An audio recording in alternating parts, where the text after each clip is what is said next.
ڕۆمانی دواهەمین هەناری دنیا یەکێک لە ڕۆمانە نایابەکانی نووسەری گەورەی کورد بەختیار عەلیە. بەختیار عەلی یەکێک لەو نووسەرە گەورانەیە کە هەمیشە بەرهەمەکانی لە لووتکەدایە. لە ئێستادا ئەم ڕۆمانە لە شۆرتلیستی خەڵاتی بازنەی ڕەخنەگرانی نەتەوەی ئەمریکایە کە خەڵاتێکی بێوێنەیە بۆی گومان بۆ نووسەرێکی کورد. و هەر ئەم ڕۆمانە لە ساڵی 2016دا لە وڵاتی ئەڵمانیا بۆ یەکێک لە خەڵاتە گرنگەکان پاڵێورا بوو یاخود بووە خاوەن خەڵاتێکی زۆر گەورە لە وڵاتی ئەڵمانیا.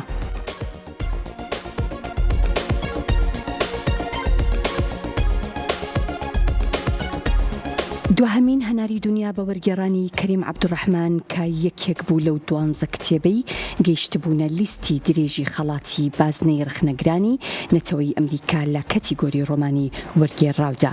لە دوا ڕاگەیەنراودا گەیشتە شۆرتلیستی خەڵاتەکە، واتە لە ڕیزی 6 باشترین کتێبە دیاریکراوەکاندایە کە ڕەخنەگران بۆ خەڵاتەکە دیاریان کردووە.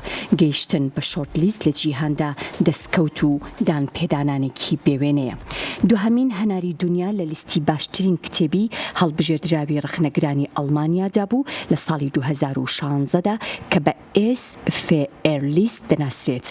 باشترین ڕۆمانی ئەدەبیاتی وەرگێڕاوی ئاسیا، ئەفریقا، ئەمریکای لاتینی بوو. هەر لە ساڵی 2016دا بە پلەی یەکەم لە لیستی لیت پرۆمدا، وەک چۆن جەمشید خانی مام لە ساڵی 2022دا لە لیستی 10 باشترین کتێبی ORFی نمساویدا بوو.